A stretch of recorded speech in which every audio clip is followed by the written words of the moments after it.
Super star Mahesh బాబుతో త్రివిక్రమ్ తీస్తున్న cinema తాలూకు కొత్త షెడ్యూల్ అందర్నీ ఆలోచనలో పడేస్తోంది. వరుసగా మహేష్ తాలూకు లుక్కులు వస్తుండడంతో ఫ్యాన్స్ లో కిక్ పెరుగుతోంది. అతడులో సైలెంట్ మహేష్, కలేజాలో వైలెంట్ మహేష్. మరి మూడోసారి త్రివిక్రమ్ మేకింగ్ లో మహేష్ ఎలా ఉంటాడన్న చర్చ మొదలైంది. దానికి సమాధానం ఆల్మోస్ట్ దొరికినట్టే ఉంది.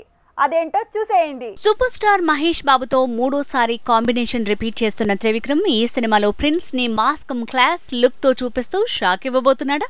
వారానికో లుక్ బయటకొస్తోంది. సూపర్ స్టార్ పాత్ర అలా ఉండబోతోంది, ఇలా ఉండబోతోంది అంటూ లీకుల గోల ఎక్కువైంది. నిజానికి త్రివిక్రమ్ మేకింగ్ లో వచ్చిన అతడులో Mahesh Babu role mind blank చేసింది.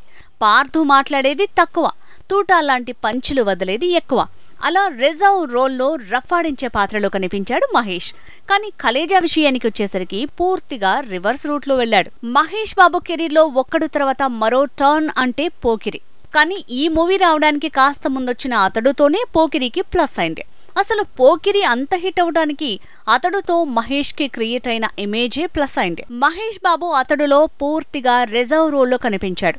కానీ కలేజా వరకు వచ్చేసరికి ఊరమాస్ డైలాగులు, అలానే విచిత్రమైన కామెడీ టైమింగ్ తో సైలెంట్ గా ఉండటమే తెలియనట్టు కనిపించే పాత్రలో పాతుకుపోయాడు. అంతగా అతడికి కలేజాకి వేరియేషన్ చూపించాడు త్రివిక్రమ్. మహేష్ కెరీర్ బిగినింగ్ నుంచి ఒక్కడు వరకు, అతడు పోకిరి నుంచి దూకుడు వరకు, సరిలేరు నీకెవరు నుంచి సర్కారు వారి పాట వరకు ఒక్కో సీజన్ లో ఒక్కో వేరియేషన్ తో బాక్సాఫీస్ ని షేక్ చేశాడు.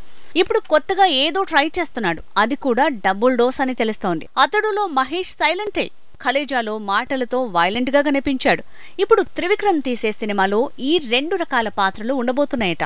ఎందుకంటే ఇందులో మహేష్ డ్యూయల్ రోల్ వేయటమే కారణమని తెలుస్తోంది. అతడులో రిజర్వ్ రోల్, కలేజాలో హైపర్ యాక్టివ్ రోల్, ఈ రెండింటిని మళ్లీ త్రివిక్రమ్ మహేష్ తో తీసే కొత్త మూవీలో వాడేస్తున్నాడట. డ్యూయల్ రోల్స్ తో ప్లాన్ చేశారు కాబట్టి పాత పాత్రల్ని కొత్తగా డిజైన్ చేసినట్టు తెలుస్తోంది. ఏదేమైనా మూడోసారి కాంబినేషన్ రిపీట్ అవుతుండటంతో ఈసారి మహేష్ డైలాగ్ డెలివరీ ఎలా ఉంటుందా అన్న క్యూరియాసిటీ పెరిగింది.